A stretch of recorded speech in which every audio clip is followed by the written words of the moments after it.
The movie you watched was Ebirah, Horror of the Deep. Yes, Ebirah, Horror of the Deep. Godzilla versus the Sea Monster. No, it was definitely Ebirah, Horror of the Deep. It's the same thing. It's just an alternate title. I know, I'm joking. That came out in 1966 by John Fukuda. I know, and I again, it's one of those ones that sticks out in my mind from my childhood because growing up, end of the 60s and through the 70s, when the Godzilla movies kind of started, and I've probably said this before, but when they started to eke their way onto Sunday afternoon TV, when you only had BBC One, BBC Two, and ITV, and back then a black and white television in our house anyway. These were like crazy movies to watch because Suitmation, isn't it? Yeah, you're watching a movie which you think the quality of the TV image probably it's nothing like watching a 4K TV these days. No. It's probably more like watching a 4K TV on a normal terrestrial channel, which is really grainy. Yeah. That's really awful, isn't it? In black and white. Yes. Oh, so you saw it in black and white originally? Seen it in black and white, yeah, because that's why a lot of these movies in my noodle, for those people who don't know what a noodle is, that's a brain. Okay, so a brain. A brain. Do you have one of those? In my noodle, I kind of have memories in black and white. You see? Okay. Because you kind of watch things in black and white, even though the world is colour. That's why, when you're watching like war movies and stuff, you kind of think that it's all in black and white. And then you see American movies and they had colour cameras. It suddenly puts a whole new aspect on it. Anyway, watching Godzilla versus Ebirah, Horror of the Deep. Yep. Got it right. Okay? Yeah. And not the other title you said, the Sea Monster. Godzilla versus the Sea Monster. Okay. But watching that, it was just like absolutely crazy because, we can go through the story plotline synopsis if you like, but just that iconic scene when Godzilla is on the beach and Ebirah is in the ocean, and then they're having this kind of like tennis match, volleyball with a rock, which is just it's inspired. It's inspired. It is, and you're seeing this as a kid, and there's nothing else that you've ever seen that touches anything. It's a giant dinosaur versus a giant lobster. Yeah. We would have seen dinosaur movies, but not Godzilla. But not Godzilla, where a dinosaur compared to Godzilla is like a mouse. Yeah. So it was absolutely amazing. Anyway, so with a quick, you have to fill in if I can't. Oh yeah. I can do this. I can do this. But you got a young man who, for some reason, his brother's gone to sea and gone missing. Yep. And his brother wants to go to sea to find search for him. Yep. I go, okay, watching the movie, you go, okay, you haven't really got any reference to where he is. No. He got lost at sea. Yeah. It's a big thing. The sea is big, especially if you're in Japan, because we're probably talking the Pacific Ocean. But he was determined. You got to give him that. Yeah.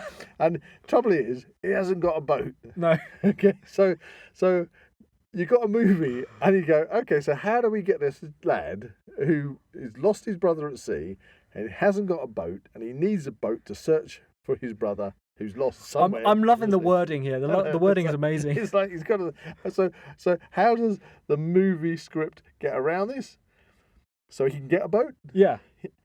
He goes into a dance competition. Of course. So it's a dance to win a boat. To win a boit. I mean, and so he's determined to win this dance competition with his girlfriend so they can win the boat.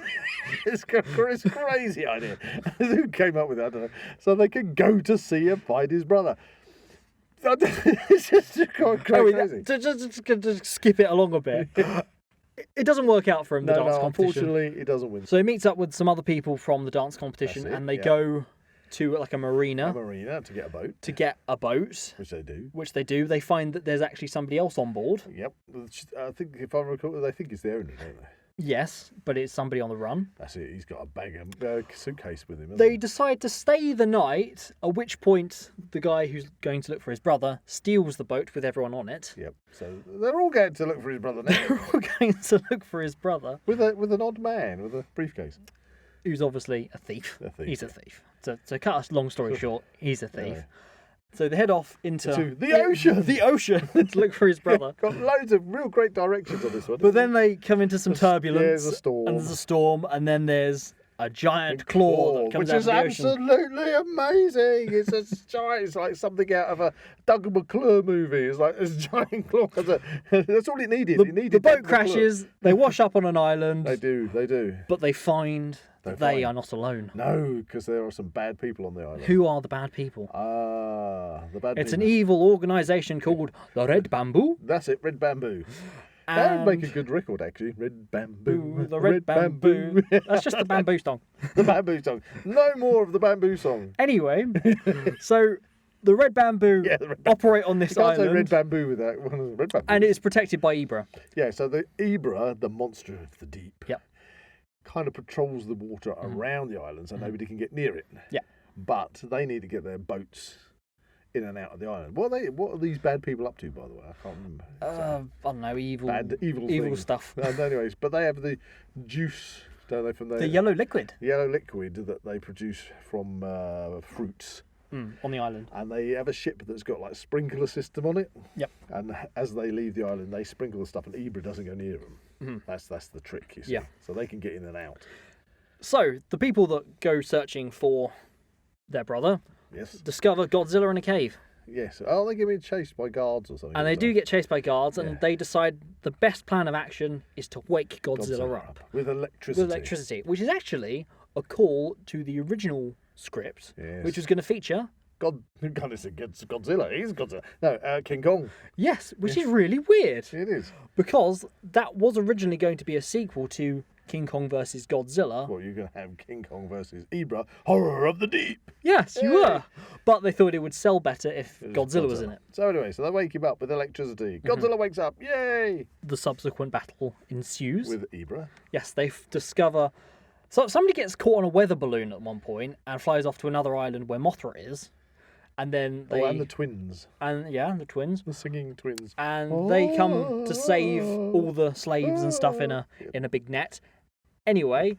Oh yes, Mothra lifts all the slaves. There is also another notable... It's very complicated, listeners. Another notable fight in it between Godzilla and the giant condor. And the giant condor. Who could have forgotten the giant condor? Can you remember the giant condor? Yeah, just about the giant condor. I watched this a couple of weeks ago. So I've been to bed since then. This is a shout out to the Criterion Collection, by the way. That was an amazing restoration. Thank you very much. Anyway, the giant condor. The giant condor flaps around, gets annihilated by Godzilla. And yes, basically it all ends up that Godzilla has a climactic battle with Ebirah in the sea. And it's like massive big punch-up fight. Everyone escapes in the giant net that Mothra is carrying, and the island explodes. Don't you forget the fight. The fight. Oh, I'm skipping. He pulls Ebrah's claws off. Yeah. And then starts kind of like, I'm clapping these together like maracas, because it's like I've just destroyed a gigantic... Well, that's the word for it, gigantic. Yeah. It's even bigger than gigantic. If you've got a gigantic lobster, it's gigantic, isn't it? It's like crazy! But everybody survives at the end of the day. So they take it and Godzilla. Apart from the Red Bamboo. Yeah. And, Ebirah does swim away. Okay, without his claws. Without his claws. Well, and lobsters can regrow them. The island then... Even gigantic ones. The island then explodes. Cue the end of the movie. Ta-da! There we are. That was a good song. Ebirah Horror from the Deep. Yeah, that was good. If you haven't seen it, go watch it. It's fun. It's interesting, really, because a lot of people don't get on with like that stage of the Godzilla movies. Like that one, Son of Godzilla as well, which I consider Son to be of Godzilla's awesome. Hilarious. It's hilarious, especially when you get those scenes where he's having his tail stepped on. He's starting to blow smoke rings. Because that's got the praying mantis, isn't it? Yeah. I really can't understand why people don't get on with it. Impression of those, mate. Anyway, I'm in the studio with a gigantic praying mantis. That's it.